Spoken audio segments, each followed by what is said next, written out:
أعوذ بالله من الشيطان الرجيم. بسم الله الرحمن الرحيم.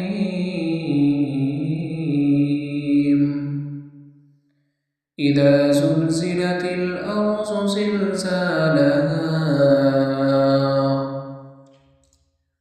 وأخرجت الأرض أثقالها وقال الإنسان ما لها يومئذ تحدث أخبارها بأن ربك أوحى لها